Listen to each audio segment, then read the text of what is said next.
السلام علیکم ورحمۃ اللہ وبرکاتہ۔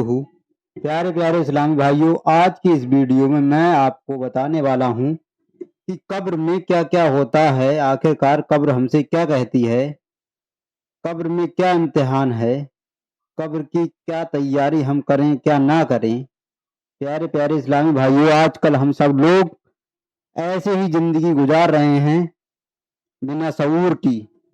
تو پیارے پیارے اسلامی بھائیوں، آپ اس ویڈیو کو پورا دیکھیں اور ویڈیو کو سنیں۔ حضرت سیدنا ابو الحجاج شمالی رضی اللہ تعالی عنہ سے روایت ہے کہ نبی کریم صلی اللہ تعالی علیہ وسلم کا فرمان ہے، جب میت کو قبر میں اتار دیا جاتا ہے تو قبر اس سے خطاب کرتی ہے، یعنی بات کرتی ہے، اے آدمی تیرا ناش ہو، تو نے کس لیے مجھے فراموش یعنی بھلا رکھا تھا؟ کیا تجھے اتنا بھی نہ پتا تھا کہ میں فتنوں کا گھر ہوں، تاریکی اندھیرے کا گھر ہوں؟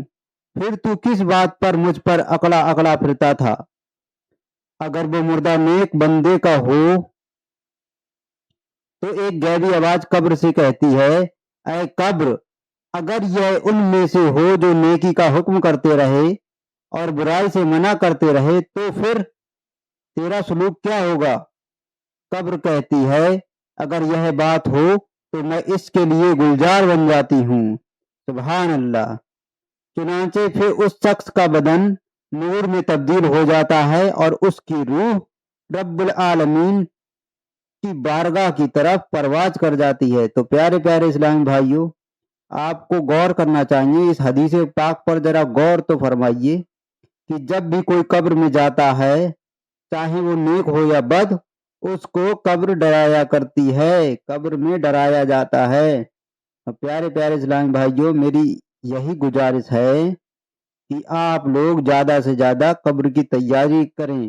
یاد رکھیے، قبر میں صرف اعمال جائے گا، بلندوں والا کوٹھیاں، عالیشان محلات، اونچے اونچے مکانات، مال و دولت، بینک بیلنس، بسی کاروبار، بڑے بڑے پلانٹ، لہلہاتے کھیت اور خوشنما باغات، یہ سب ساتھ قبر میں نہیں جائیں گے۔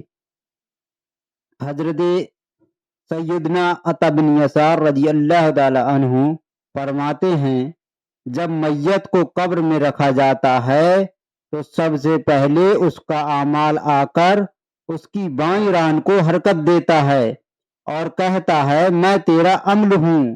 وہ مردہ پوچھتا ہے، میرے بال بچے کہاں ہیں؟ میری نعمتیں، میری دولتیں کہاں ہیں؟ تو عمل کہتا ہے، یہ سب تیرے پیچھے رہ گئے اور میرے سوا تیری قبر میں کوئی نہیں آیا۔ تو آپ پیارے پیارے اسلامی بھائیوں، ذرا غور تو کریں کہ جو چیز ساتھ جانے والی ہے کیا وہ تمہارے پاس موجود ہے؟ جو کچھ تم نے جو اکٹھا کر رکھا ہے وہ کچھ نہیں جانے والا۔ کیا تم نے جو نیک اعمال اکٹھے کیے ہیں وہ آپ کے پاس موجود ہیں؟ کیا جو جانے والا ہے قبر میں وہ تمہارے پاس موجود ہے بھی یا نہیں؟ اگر نہیں ہے تو میرے پیارے پیارے اسلامی بھائیوں، ابھی دیر نہیں ہوئی ہے، اکٹھا کرنے کے لیے لگ جائیے، نیک اعمالوں کو اکٹھا کیجیے۔ رات کے اندھیرے میں ڈر جانے والوں، بلی کی میاؤں پر چونک پڑنے والوں، کتوں کے بھونکنے پر راستہ بدل لینے والوں، سانپ اور بچھو کا نام سن کر تھر تھر کانپنے والوں، سلگتی ہوئی آگ کو دور سے دیکھ کر گھبرانے والوں، بلکہ فقط دھوپ میں دھوئیں سے بے چین ہو جانے والوں کے لیے لمحہ فکریہ ہے۔ حضرت سیدنا علامہ جلال الدین سیوطی صافی علیہ رحمہ نقل فرماتے ہیں، جب انسان قبر میں داخل ہوتا ہے تو وہ تمام چیزیں اس کو ڈرانے کے لیے آتی ہیں، تمام چیزیں اس کو ڈرانے کے لیے آتی ہیں جن سے وہ دنیا میں ڈرتا تھا اور اللہ رب العزت سے نہ ڈرتا تھا۔ پیارے پیارے اسلام بھائیوں، اللہ سے ڈرو اور ٹھیک ٹھیک اپنے اعمالوں کو اکٹھا کرو۔ کیا اللہ رب العزت سے ڈرنے والا نماز، روزہ، قضا اور زکوٰۃ ادا کرنے میں کوتاہی کر سکتا ہے؟ کبھی نہیں کر سکتا۔ کیا خوف خدا